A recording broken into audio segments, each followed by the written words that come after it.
Let's talk about one of the single greatest culmination in all things in video games. Coming out in March of 2015, this game is the achievement of three previous iterations in the same genre by the same company. From Software's Bloodborne is not only one of my favorite games to ever be released, but is also one of the single greatest games ever created.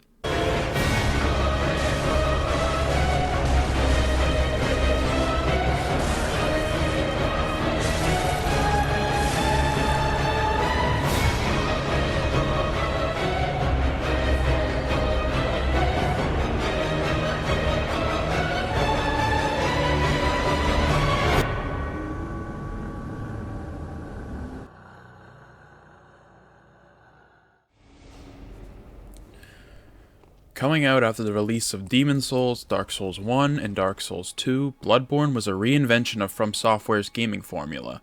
What was before an action game comprising of combat dodges, slower and more committed attack styles, and a world filled with lore through the items you find, Bloodborne took those elements and turned them up to 11. One of the largest changes that you can see and feel very early on was the removal of any kind of effective shield against physical attacks. Sure, there was the wooden plank in the beginning of the game, but it was ultimately useless against any and all attacks. Now, your main way of avoiding damage is just by dodging.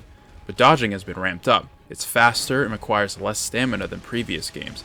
These changes highly encourage you to get in a monster's face and beat them down with your weapons.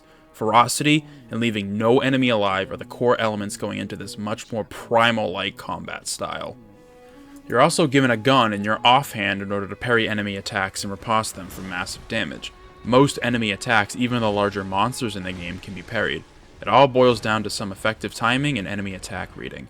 With a little patience and practice, you'll be ripping and tearing enemies in no time. It's scary how satisfying it is to riposte a boss for the last chunk of their health before succumbing to a deep slumber. Another improvement that Bloodborne introduced was the rally system of recovering health. Before, the only way to get one's health back was to consume either your Estus flask, using life gems or other health recovery items, or by resting at a bonfire. Now, however, life can be regained mid-combat by hitting your enemy shortly after you take damage, again, advocating for a much more aggressive style of combat. Now, you can always get your health back instead of just defaulting to a healing item. And this also applies to visceral attacks, where you regain all of your health should you land a successful visceral. Just these changes alone to gameplay drastically made the game feel much more like a learning duel instead of trying to bait or exploit enemy weaknesses to beat them. Now, enemies that are more intelligent or have more tools at their disposal are more easily dispatched because while they may take most of your health with their attacks, some quick aggression can get it all back. The idea of progression and being triumphant at the face of adversaries is still looming at large in Bloodborne. The world is fairly linear, but still open enough to allow the player to explore and find areas of the levels that someone else might find difficult other than you. There are plenty of sections in this game that will be sticking points for people as they come across them, but ultimately the idea is to maintain a steady hand and just take your time.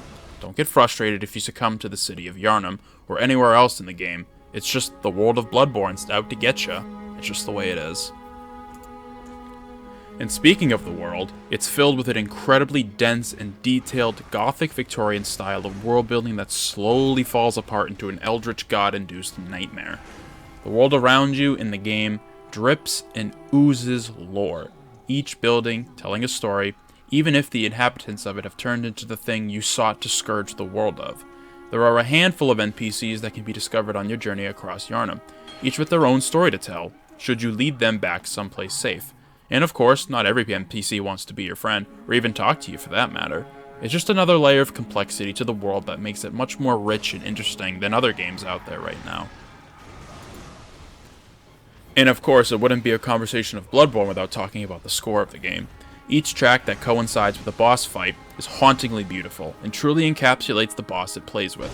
Each song helps tell the story of the boss, and as your fight with the boss rages on, the score will adjust and adapt to the new stage that the boss enters. And the music only gets better in the Old Hunters DLC. Granted, to be honest, everything about the game gets better in the DLC, but even just the base game in the music never misses a beat. The extra content that comes with the DLC is also arguably one of, if not the greatest single expansions to a video game ever made. More weapons, more clothes, more areas, more bosses, more music, everything. It's just the ultimate package for DLC. If you haven't had the opportunity to play the gift that is Bloodborne, and you have the means of doing so, you're just doing yourself a disservice by not playing it. Fans across the world praise the game for how legendary it has become over the 6 years it's been out. Fans have also been dying for anything else regarding the world of Bloodborne, whether it's a highly anticipated sequel for the newly released PlayStation 5, or a remaster/remake of the highest quality. The Demon Souls remake by Bluepoint is what people refer to when they think of Bloodborne getting a more high-fidelity version and with more stable frame rate. Even with some shortcomings, Bloodborne is a masterclass of a video game. Is it perfect? No, of course not. There's no such thing as a perfect game.